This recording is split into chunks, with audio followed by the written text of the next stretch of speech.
Bon les amis, un joli poisson de petite rivière.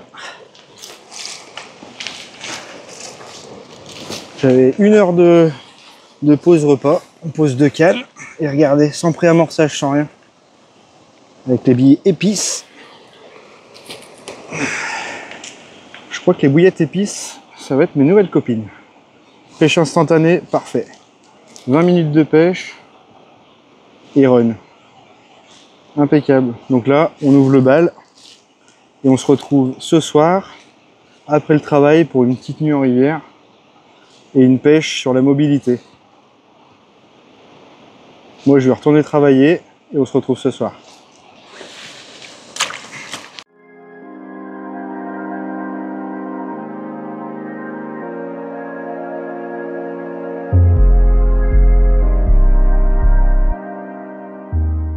Salut à tous, j'espère que vous allez bien. Moi, ça va nickel. On se retrouve pour une nouvelle vidéo. Donc là, on est sur une pêche de mobilité avec le camion. Full petite rivière. Donc là, on va essayer de faire 3, 4 postes, voire peut-être 5 postes en 2 jours. Donc là, ça va vraiment être le nerf de la guerre. Donc de bouger, de chercher les poissons, de se poser une demi-journée à un endroit, une nuit sur un autre. Essayer vraiment de bouger sur plusieurs biefs. Parce que là, on est encore en hiver. Hein, l'eau, elle est à 8 degrés. Donc les poissons ne sont pas en grosse alimentation et naviguent pas beaucoup. Donc là, il faut sortir un peu les doigts et aller chercher les poissons plutôt que d'attendre qu'ils passent sur les secteurs qu'on pêche. J'ai rien préparé à l'avance parce que ça s'est prévu en dernière minute comme à mon habitude. Donc j'ai pas fait de pré-amorçage, j'ai pas défini de zone. Il va y avoir 1 ou 2 postes que je connais où je vais retourner dessus parce que je sais qu'il y a souvent un petit poisson à faire qui traîne à droite à gauche. Comme vous avez vu dans le début de la vidéo, j'ai attaqué à midi pendant ma pause déjeuner au travail avec cette magnifique miroir. Là, je me suis posé il n'y a pas très longtemps. Là, ça fait bien 2 heures que ça pêche. Et là, il est à peu près 20 heures. Je vais relever les cannes dans une bonne heure. Puis demain matin, au lever du jour, je reposerai les 4 cannes. J'essaierai d'amorcer avant d'aller me coucher là, sur les coups de minuit. Donc là, ça va être pêche full bouillette. On va partir avec les épices. Il va falloir bouger, il va falloir tourner, virer, chercher des spots, chercher des endroits où le poisson pourrait se tenir ou pourrait passer. Ça va vraiment être de la recherche et beaucoup de jobs à remballer, réinstaller, remballer, réinstaller. Mais comme je vous ai dit, à cette période-là, faut pas attendre que les poissons ils viennent à vous, faut aller les chercher. Donc là, on a un super beau temps. Il fait 20 degrés la journée là depuis quelques jours. Ça fait super plaisir, ça fait vraiment du bien au moral. Il commence à y avoir les abeilles qui sortent, les papillons. Donc ça fait vraiment du bien. Par contre, faut pas oublier qu'on est encore en hiver. Le printemps, c'est fin mars. Les poissons sont encore en sous-alimentation et il va falloir trouver quelques ruses pour essayer de faire des poissons. Donc l'objectif, c'est poissons par jour, si possible 1 par secteur. On va essayer de faire 2 secteurs par jour. On est posé sur le premier et demain matin, on se lève, on repose les cannes jusqu'à 10-11 heures. À 11 heures, hop, on s'en va, on va sur un autre secteur pour pêcher l'après-midi et le soir, on rebougera pour aller, je pense, sur un secteur de nuit pour essayer de faire la dernière nuit au moins complète. Donc voilà, donc je vous laisse sur ces images. J'espère que la vidéo vous plaira. Je vous souhaite un bon visionnage. Ah, je vous le dis tout de suite, il va y avoir pas mal de blabla à droite à gauche parce qu'à chaque fois que je change de poste, je vous explique les choses. Donc ceux qui veulent pas voir une vidéo longue, vous regarderez les autres qui sont moins longues. Allez, bon visionnage.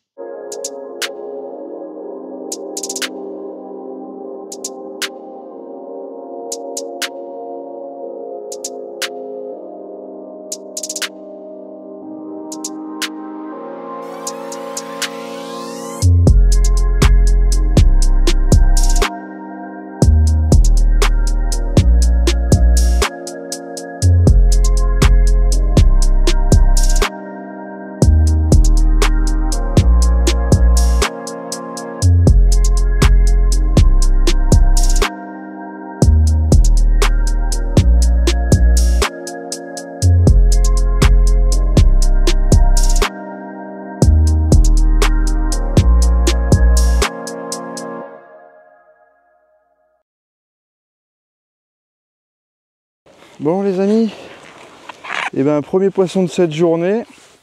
Donc là on est samedi matin, j'étais en train de boire mon café tranquille et de préparer mes montages pour la destination suivante. Et j'ai cette jolie miroir là qui est venue me rendre visite. Alors celle-là, elle a été attaquée il n'y a pas très longtemps parce que c'est encore tout infecté, donc on va la soigner. On va essayer de la soigner un petit peu après. Je vais vous montrer les deux côtés parce que ça vaut vraiment le coup. Là c'est vraiment de la petite miroir sympa de rivière, enfin petite. C'est un joli gabarit, c'est un peu la même, dans le même gabarit qu'hier. Celle-là, on voit que elle a échappé à pas mal de péripéties, on dirait. Ah ouais, même l'autre côté, ouais, c'est bien fait attelé. Oh la vache. Dommage parce que c'est un beau poisson. Et ouais, c'est pas beau. Bon, on va essayer de désinfecter tout ça après, je vais vous montrer ce que j'utilise. Je vous la présente. Ah, passez la main là-dedans. Hop là. Voilà. Une belle petite miroir de rivière. Super sympa. Pas très coopérative.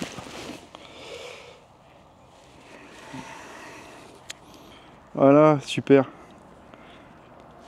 Un beau poisson. On a fait un super combat. Allez, je vous montre l'autre côté.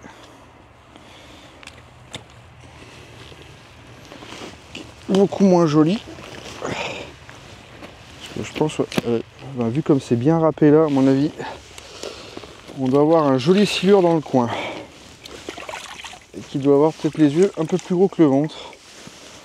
Parce que ça, c'est pas une cicatrice d'il y a 4-5 ans où elle était plus petite. Là, c'est encore bien rouge.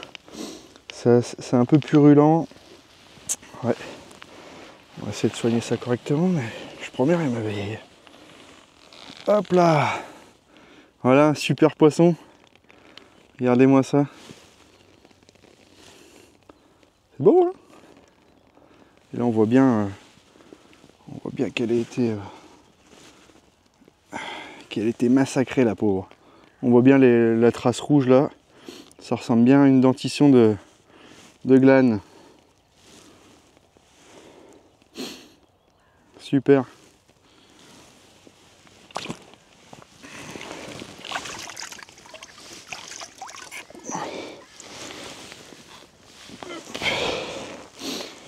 Alors, on va soigner ça. Donc là, moi je fais pas de, on va pas faire de rush là. On va soigner le poisson directement. On fait pas de coupage. Enfin, je coupe pas la vidéo. Donc là, j'utilise le ProCare. Donc ça, c'est Ridge Monkey qui fait ça. Bon, vous en trouvez de partout, hein. C'est à base de propolis. Donc la propolis, ça vient de la cire des abeilles. Et pour l'utiliser, il suffit de sécher un tout petit peu la plaie.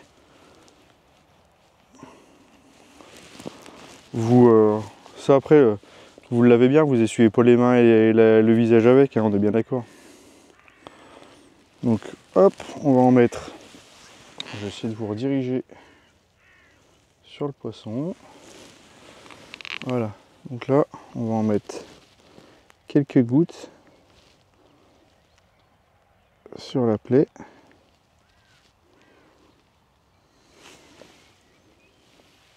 Vous voyez, tout de suite, ça fait une espèce de pansement. Et ça, quand vous allez le remouiller, ça va faire comme une petite croûte avec l'eau, vous voyez. Alors, il ne faut pas acheter un seau d'eau, hein, c'est vraiment mouiller quelques gouttes. On va attendre que ça sèche, enfin, pas que ça sèche parce que... Ah ouais, non, mais t'es pas obligé de m'éclabousser avec ça.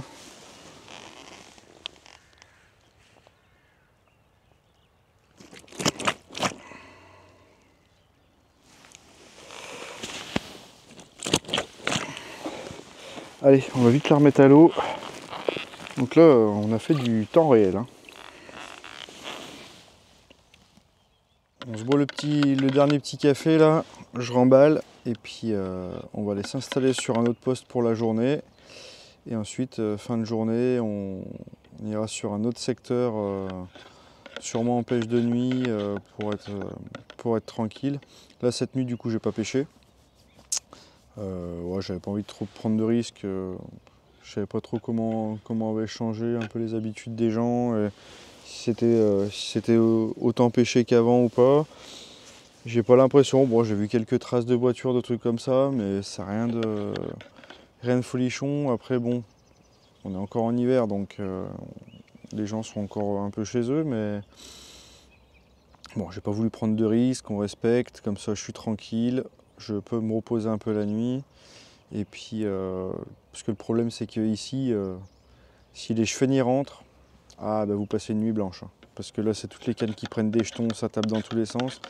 Et vu que la rivière est vraiment pas large, au moindre bip, il faut se lever, il faut aller voir, parce que des fois, ça peut être un poisson qui est en train de cintrer un peu la canne, et il faut être hyper réactif. Donc, au moindre bip, il ne faut pas attendre que ça déroule vraiment, quoi. Parce que si vous attendez que ça déroule, c'est cuit.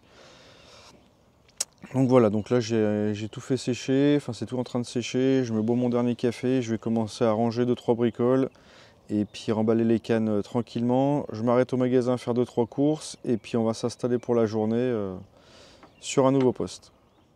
Alors niveau montage, là j'ai préparé, j'ai éché 4 bas de ligne pour la pêche d'après. Comme ça quand j'arrive, j'ai juste à mettre sur les cannes, je reprends les anciens bas de ligne, je les èche pour ce soir, et ainsi de suite. Comme ça je suis toujours prêt, je ne perds pas de temps au bord de l'eau. Donc le premier, on va faire simple. Donc le petit montage, donc le slip d'Eric avec une bille épice en 20. Tout simple. Donc là il y a un bas de ligne qui fait 20-25 cm. Voilà. Donc ça sera pour la première canne. La deuxième canne, on va essayer de jouer un peu plus sur l'attraction visuelle. Alors ça c'est au grand détriment de faire peut-être des cheveux, mais on sait jamais. Donc là, une épice avec une pop-up jaune maïs doux. Donc pareil, un slip d'Eric avec un gros contrepoids. Et ensuite, on va mettre donc il y aura 2 montages identiques avec des dumbbells, donc des équilibrés. Pareil, de la gamme épice. Des petits dumbbells de 20 comme ça, avec le même montage. Vous voyez, hein, c'est hyper agressif. À la touche, hop, vous voyez la mécanique directement. Et ça, c'est parfait. Donc voilà, niveau montage, simple, efficace, des slips d'Eric neufs. J'ai changé un peu les èches pour essayer de varier un petit peu. Je vais essayer d'utiliser les wafters sous les arbres, au cas où il y a un peu des feuilles, des choses comme ça, pour que ça se pose tranquille. Sur les taches dures, eh ben, on mettra plus de la bouillette. L'amorçage il va se faire en bouillette de 20 et 25 mm. J'ai volontairement éché des petits diamètres, parce que dès que je mets des gros diamètres, les cheveux ils deviennent dingues là-dessus. Donc on va les exciter un petit peu quand même, mais on va pêcher hors amorçage. Il me reste quelques petites pelles de tiger, donc je pense que pour de la pêche de journée, ça peut être pas mal de mettre vraiment une toute petite poignée de tiger en plus, assez large pour essayer d'occuper un peu la blanchaille, et puis bon, bah, ça diffuse aussi dans l'eau. Donc voilà, donc au niveau des montages, on est bon, c'est éché, bas de ligne neuf, il n'y a plus qu'à.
Bon, ça y est, on est installé pour l'après-midi.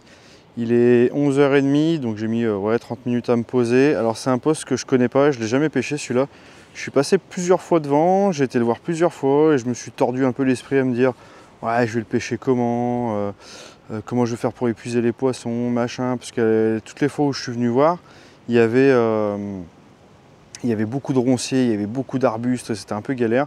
Et là, on va profiter que la nature ne soit pas réveillée encore, que les ronces ne soient pas sortis. Et du coup, y a pas mal d'accès et de possibilités pour poser les cannes. Donc là, ça va être top. Donc j'ai posé les 4 cannes, elles sont bien espacées parce que l'avantage de ce poste-là, c'est que je peux avoir ni personne en haut, ni personne en bas parce qu'il y a pas mal de trucs qui séparent les gens et du coup, on ne peut pas se mettre entre. Donc ça, c'est plutôt le gros point positif. J'ai posé les 4 cannes, donc avec les montages que je vous ai montrés précédemment. Il n'y a plus qu'à attendre. Là, je vais aller me faire un petit truc à manger, mais d'abord, se boire une petite bière quand même parce que là, c'est 11h30, il fait 20 degrés. Il y a du vent, mais une fois qu'on est coupé du vent, il fait bon, c'est trop bien. C'est le bonheur, et là on se fait plaisir. C'est le petit week-end plaisir. Donc je vais me sortir 2-3 chips, une petite DSP, et je vais aller me déguster ça tranquillement à l'abri de tout le monde. Là je me suis mis un peu dans la forêt pour être bien. Donc j'ai une petite canne là, qui pêche un petit peu dangereuse, alors je vais rester à côté cet après-midi. C'est une canne qui va faire un petit peu genre stalking, je pêche vraiment dans mes bottes à l'aplomb de la canne et ça peut être intéressant parce qu'il y a 2 mètres d'eau juste en dessous, donc ça peut être très très intéressant. On va rester à l'affût, mais on va se faire plaisir quand même. Allez, je vous reprends plus tard. Il est 4h, et qui dit 4h dit c'est l'heure du goûter. Donc on va mettre le toaster tranquillement à chauffer, le café il est coulé. Et qu'est-ce qu'on va se faire à 4h? Petite dédicace à mon ami David qui m'a ramené à Montluçon un kouign-amann. Pour ceux qui ne connaissent pas le kouign-amann, c'est une spécialité bretonne. C'est un gâteau qui est fait à base de beurre, de sucre, avec un petit peu de beurre et un petit peu de sucre. Mais ça c'est très très bon, donc merci à toi mon ami David. Donc David, vous pouvez le retrouver sur YouTube aussi, c'est David Doshi. Et il fait des petites vidéos bien sympas. Donc merci mon ami d'avoir pensé à moi. Alors pour la petite histoire du kouign-amann, c'est qu'un jour il a mis une story sur les réseaux et en rigolant, je lui ai dit bah, écoute, je t'envoie mon adresse et puis si tu sais pas quoi faire. Et en fait il m'a pris au mot et un jour, un peu 2-3 jours après, j'ai reçu mon kouign-amann par la poste. Et là, quand il est venu à Montluçon, il m'a ramené un autre kouign-amann. Donc merci à toi David, c'est très aimable de ta part. Moi je vais me faire mon petit goûter, on va le mettre à chauffer tranquillement, il faut juste le manger un peu tiède. Ça c'est très très bon. Et pour le bilan de la pêche, cet après-midi c'est absolument rien passé. J'ai pris un bip là il y a 20 minutes et c'est tout. Donc là c'est compliqué oui et non parce que on est encore en hiver, l'eau elle est même pas à 10 degrés, elle est à 8 je crois. Donc forcément il ne faut pas s'attendre à ce qu'il y ait beaucoup de navigation de poissons, que les poissons cherchent à manger. C'est encore la période est encore assez tôt. Je sais qu'il fait grand soleil, 20 degrés et tout, mais ça chauffe pas l'eau comme ça en une journée. Donc faut bien se le garder à l'esprit, c'est qu'on est encore en hiver. Le printemps, ça doit être le 21 ou le 22 mars. Pour le moment, là, c'est encore l'hiver. L'eau est froide, elle est très claire. Donc les poissons ne s'alimentent pas de ouf, ils ne circulent pas beaucoup. Donc c'est pour ça que là, on est parti sur une pêche itinérante où on va bouger dans le but de trouver ces poissons et d'être sur eux. Et ne pas attendre qu'eux viennent sur les amorçages pour manger, parce que même s'ils rentrent sur les amorçages au bout de quelques jours, on sera peut-être plus là. Donc là le but c'est de bouger au moins 2 fois par jour sur différents biefs, sur différents secteurs aussi. Donc là il me reste 2 bonnes heures de pêche, là je vais plier vers 18h et puis on ira se poser sur un parcours de nuit, comme ça on pourra pêcher tranquille cette nuit et espérer faire peut-être 1 ou 2 poissons, j'espère. Allez, moi, je vais manger mon kouign-amann, boire mon café. Je vais commencer à ranger des affaires à droite à gauche et puis après on se tire.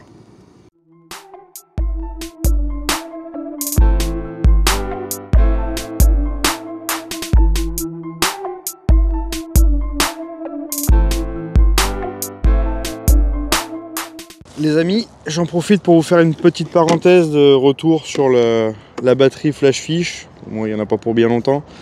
Donc je l'ai eu mi-novembre. Donc là on est fin février et la batterie je l'ai rechargée que 2 fois.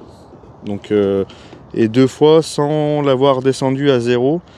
J'ai rechargé énormément de fois mon téléphone, ma cigarette électronique, ma petite caméra DJI parce que c'est pas une grosse autonomie donc il faut la recharger souvent.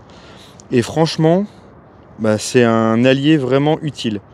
C'est un achat qui est pour une batterie externe pas super cher. Et franchement, elle est comme neuve encore. Hein. Elle a pas pris de terre, rien, j'y fais attention. Et là, on est sur la deuxième recharge et il me reste encore 43% d'autonomie. Donc c'est énorme, on s'en est servi pendant la vidéo de Noël avec le batteur électrique. Des fois, j'ai tous les ports qui sont blindés pour recharger des trucs. J'ai un petit adaptateur 220 avec 4 prises USB que je mets ici pour recharger les batteries de mon bateau amorceur. Et franchement, celle-là alliée avec la Ridge Monkey qui est quasiment la même puissance, et vous tenez plus d'une semaine largement, mais largement. Donc j'en suis vraiment content. Le code promo il est toujours actif. Donc voilà, donc c'est un petit retour d'expérience simple, court. On va pas en faire toute une vidéo, mais franchement j'en suis vraiment satisfait. Je m'étais pas trop prononcé parce que je voulais vraiment la prendre en main et vraiment avoir un retour d'expérience réel au bout de 4 mois d'utilisation quasiment.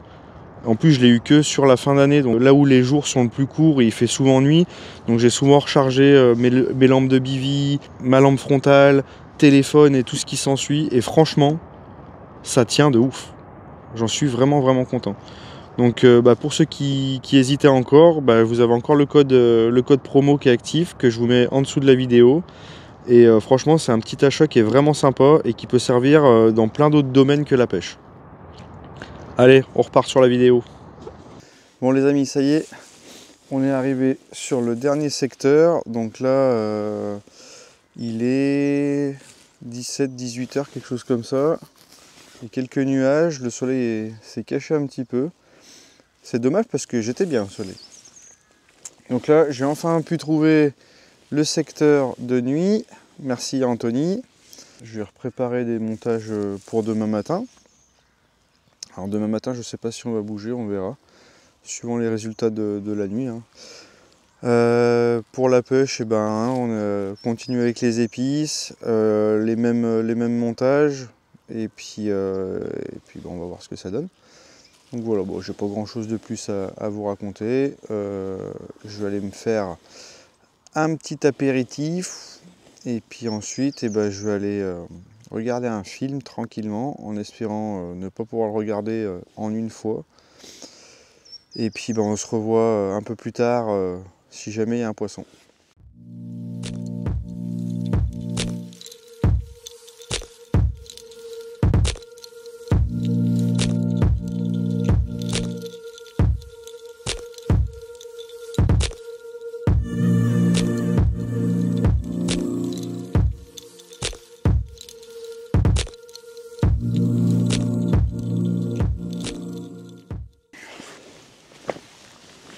Bon les amis, ça y est, on valide le dernier secteur, ou peut-être l'avant-dernier, je sais pas encore. Ça va être suivant la motivation. En tout cas, secteur validé, première fois que j'y viens, alors ça c'est vraiment cool. Une belle petite miroir de rivière là. Peut-être un petit peu plus petite que les deux autres, mais à peu près dans le même calibre. Et celle-là, elle est pleine de balafres, elle a plein de stigmates de la rivière. Ça c'est le genre de poisson que j'adore vraiment. Regardez comme elle est belle. Magnifique. Jolie petite miroir. Je vais vous montrer l'autre côté vite fait. Puis ensuite on va la remettre à l'eau.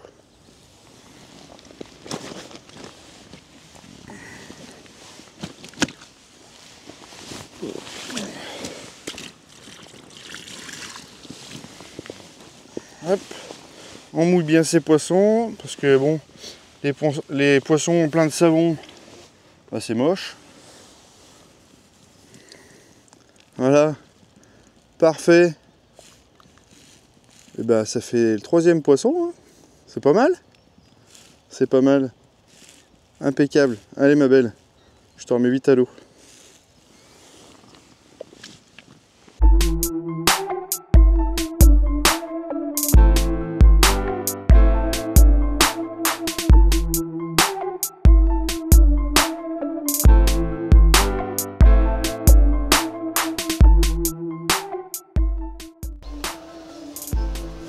Oh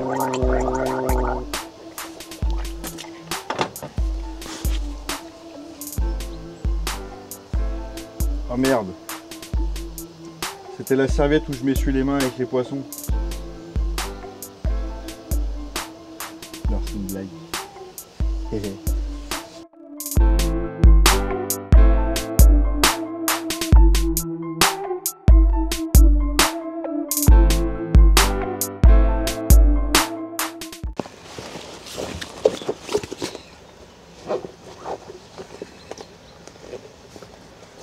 Allez, je vous montre la petite trousse de toilette Ridge Monkey. Le petit miroir et tout, bon le petit miroir mais il la ramasse. Hop. Et il y a tout dedans. Ça ne prend pas de place. Et fini les prétextes de crassou au bord de l'eau. Voilà. Ça prend pas de place. Moi après elle est rangée ici ou là ou à droite ou à gauche, peu importe. On va la laisser ici. Et voilà, ça prend pas de place et il n'y a pas d'excuse. On arrête de faire les crassous au bord de l'eau. Non mais on arrête de faire les crassous au bord de l'eau, je répète. Et la troisième épuisette. Bon les amis, ça y est, on arrive sur la fin de cette vidéo. Donc je viens de finir de ranger tout le matériel. C'est midi passé, je vais aller passer l'après-midi en famille. Je voulais faire un quatrième poste et bon, on va pas abuser non plus.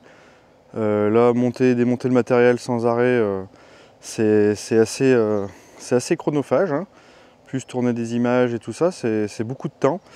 Donc là, je pense que la pêche est faite. Les objectifs sont presque atteints. On va dire qu'on est à 75% hein, sur les 4 postes. On en a validé 3. Donc c'est quand même déjà très bien pour la période. On est encore en hiver. Là, je suis en t-shirt. Il fait grand soleil. J'en profite parce que là, d'ici quelques jours, ils annoncent beaucoup de pluie, du vent. Profitez un petit peu et puis on va aller faire une petite sortie en famille cet après-midi quand même. Donc voilà, une pêche que j'ai bien kiffé.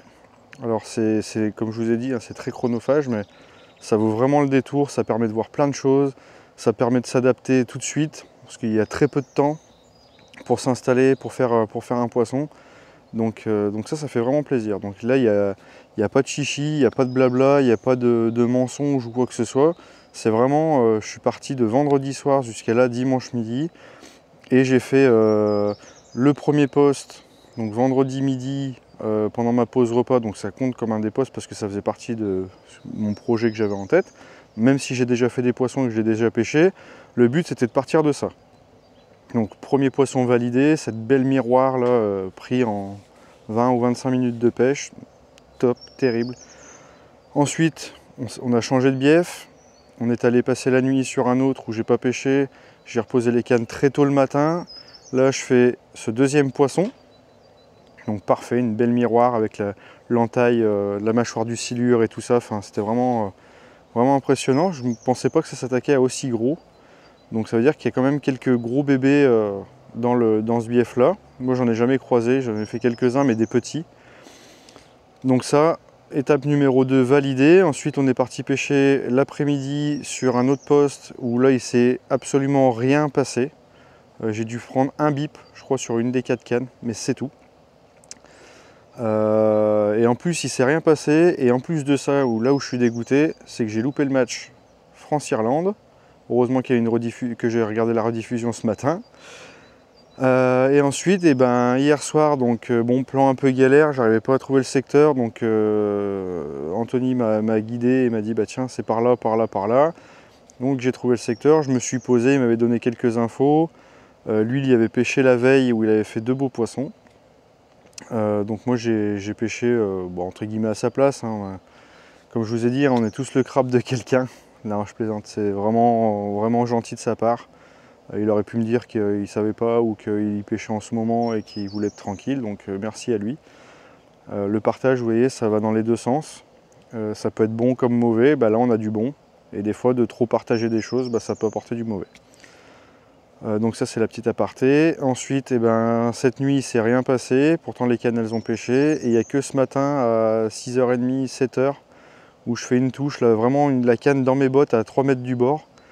Cette belle petite combattante, toute pleine de cicatrices et de stigmates, qui était vraiment jolie. Ça c'est le genre de poisson que je surkiffe. Elle m'a fait penser à une de ces grandes sœurs que j'ai pris sur une autre rivière à plus de 20 kg, qui était dans le même état. Et ça c'est des poissons qui ont un caractère qui est... c'est impressionnant. Moi j'adore ça. Et puis bon, je voulais bouger cet après-midi, puis bon, j'ai un peu la flemme là, j'ai quand même pas mal vadrouillé, j'ai tourné en rond un moment, les chemins de terre, les machins, bon ça commence à tirer un peu. Et puis bon bah j'ai fait ce que j'avais à faire, donc faut pas être trop. Là j'ai fini de charger le matériel et on est parti. Je voulais juste vous faire un petit point. Là je vous ai montré vraiment ce que c'est la pêche, l'utilité d'un fourgon pour la pêche. Alors ça a des avantages comme là la mobilité, j'ai pu faire plein de choses, j'ai pas de bivy à monter, donc en gain de temps c'est super. Ça permet d'emmener beaucoup de matériel au bord de l'eau, ça permet d'être plus mobile, ça évite de démonter un bivy, de le ranger, de le ressortir et tout ça. Donc on gagne sur l'effort et sur le temps, mais à ne pas abuser. Alors si vous voulez pêcher toute l'année en fourgon, ça c'est vous qui voyez. Mais quand je dis abuser, c'est surtout sur les petites rivières partout en France, hein, et même sur certaines grosses rivières. Si vous n'avez pas le droit de rentrer dans les champs qui ne sont pas ouverts, que c'est des prairies et tout ça, ne rentrez pas, vous êtes sur des propriétés privées. Si vous connaissez la personne, le propriétaire du champ, pas de problème, et qui vous donne l'autorisation, pas de problème. Mais si vous n'avez pas le droit de rentrer dans ces zones-là, ça peut se retourner contre vous, c'est interdit. Ce sont des propriétés privées, donc la violation de propriété privée, ça peut aller très loin. Donc ne vous amusez pas à faire ça. Et en plus de ça, si vous rentrez dans un champ en ouvrant la barrière, que vous oubliez de la refermer par flemme en disant je repars demain matin, et que vous n'avez pas vu qu'il y avait un troupeau de vaches au fond du champ, et que dans la nuit elle se barre, vous pouvez être attaqué aussi en justice, et vous n'avez rien à faire dans les champs comme ça. Donc quand on y va, c'est moi les secteurs que j'ai pêchés, c'est autorisé, c'est des lots qui sont autorisés sur la circulation pour la pêche, c'est des parcours de pêche, donc ne faites pas n'importe quoi, et surtout aux petits malins, des gros malins qui s'amusent une fois qu'ils sont dans les prés à tirer des freins à main, à tirer des manches et tout ça pour épater la galerie et qui ravagent tout. En sachant que vous êtes les premiers à venir pionner quand les secteurs ils ferment aux voitures et tout ça, il faut vous en prendre qu'à vous. Donc je ne mets pas tout le monde dans le même seau, attention, c'est pas pour tout le monde, mais pour les petits malins qui regardent la vidéo et qui l'ont déjà fait, franchement, abstenez-vous parce que c'est à cause de vous que certains chemins ferment, certains secteurs, les voitures sont interdites, certains paysans qui laissaient l'accès dans leur pâture l'hiver ferment tout et ne veulent plus voir de pêcheurs. C'est à cause de tout ça. Donc s'il vous plaît, ne faites pas n'importe quoi, n'abusez pas de la pêche en fourgon à rentrer de partout et nulle part sans savoir chez qui vous êtes. Informez-vous, téléphonez, essayez de trouver les endroits où les gens peuvent habiter et aller leur demander l'autorisation. Des fois, vous pouvez créer des liens et avoir juste vous seul l'opportunité de pêcher un secteur de rivière que personne n'a le droit parce que vous avez fait la démarche d'aller voir. Alors n'abusez pas, hein. Appelez-les pas à 2 h du matin, n'allez pas les voir un dimanche en pleine journée alors qu'ils sont en famille. Faites ça plus sur des horaires type de travail.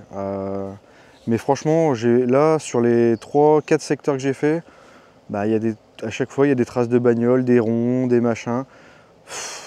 La débilité, quoi. Il y a un moment, stop, quoi. Arrêtez d'être con. Faut arrêter d'être con. Là, on ne peut pas utiliser d'autres mots. Faut arrêter d'être con. Donc, respectez les lieux où vous allez. Ramassez vos merdes. Chiez dans des seaux. Laissez les endroits propres. Et ça sera que bon pour la suite parce que, à force de tout ça, on va se faire interdire tout et n'importe quoi. Donc voilà, donc c'était la petite parenthèse, un petit peu coup de gueule, ça faisait longtemps que je n'en avais pas fait. Donc voilà, donc fin de la vidéo, j'espère qu'elle vous aura plu. En attendant, portez-vous bien et n'oubliez pas, c'est que de la pêche. Allez, bye bye. Bon, j'espère que la prochaine, ça sera sur la Saône, où on pourra sortir le bateau, le gros bivy, et qu'on pourra se poser pendant 2-3 jours sur un poste et construire quelque chose. Parce que le camion c'est bien, mais de temps en temps j'ai envie de me poser un petit peu. La seule chose qu'il va falloir, c'est que les conditions climatiques soient de mon côté, parce que sinon c'est cuit. Allez, bye bye!